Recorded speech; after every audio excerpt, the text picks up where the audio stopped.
Share market का ये हमारा तीसरा वीडियो है। पहले वीडियो में हम देख चुके हैं ग्रीन कैंडल के बारे में और रेड कैंडल के बारे में। अब आएंगे हम पैटर्न्स के ऊपर। ये दो पैटर्न हमें दिखाई दे रहे हैं चार्ट में, इस तरह के पैटर्न्स हमें दिखाई देते हैं।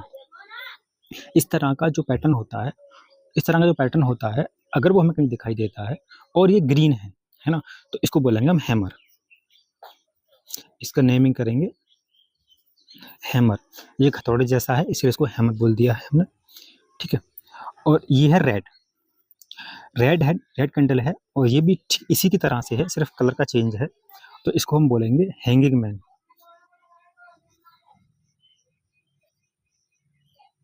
ये हैंगिंग मैन है।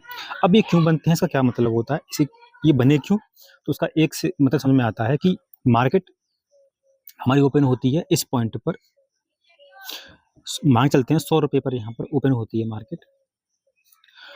ओपन होने के बाद में इस पे जो बियरिश होते हैं वो हावी रहते हैं, जो सेलर्स हैं वो इसको खींच करके नीचे की तरफ लेकर के आते हैं और इस पॉइंट तक लेके आते हैं।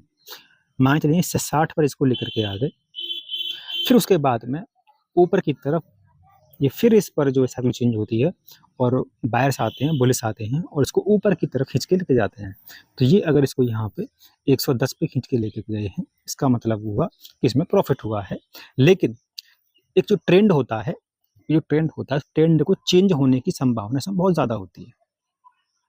चार्ट में ये बॉटम पे बनता है। अगर ये बॉटम पे इस तरीके का पैटर्न बना हुआ है, इसका मतलब है कि यहाँ से अगर कोई ये चार्ट है और यहाँ से कोई एक ट्रेंड आ रहा है और इस पॉइंट पर एक हैमर बन जाता है, तो यहाँ से ज़्यादा चांसेस होते हैं ऊपर जाने के, कि ऊपर ट्रेंड जाएगा।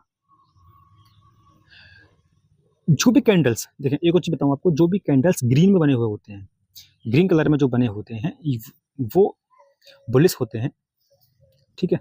और जो रेड से बने होते हैं वो बियरिश होते हैं।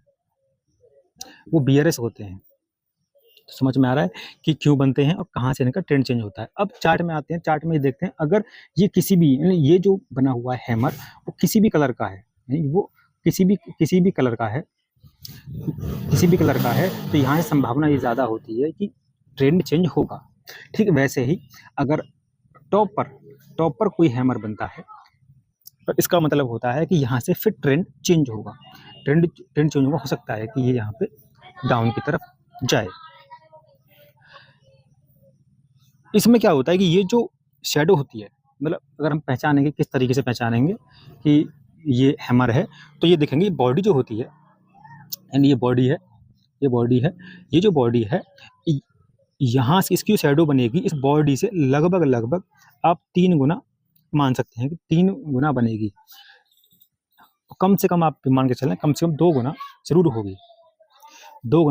होगी, है ना। हल्का सा ऊपर कोई मान के कुछ शैडो बनती है तो उससे कोई खास फर्क इससे पड़ता नहीं है। ये जो होता है, इससे जो होता है वो चार्ट समझ में आता है कि यहाँ से ट्रेंड, यानी इसके कहते हैं ये दोनों ट्रेंड चेंज करने वाले होते हैं। इन दोनों पे अगर रेड जो है वो बॉटम पे बनता है, ठीक है, बॉटम पे अगर रेड बनता है तो इसका वही मतलब होगा जो ग्रीन का है, यानी यहाँ से ट्रेंड अप होने की संभावना ज़्यादा होती है। और ऊपर साइड में अगर ग्रीन बनता है तो इसका मतलब होता है कि डाउन जाने की क्या संभावना होती है। वैसे अधिकतर जो ग्रीन होता है वो डाउन में बनता है और जो रेड होता है वो टॉप पे बनता है। इन दोनों में कलर का कुछ ज़्यादा मतलब होता नहीं है, ठीक है।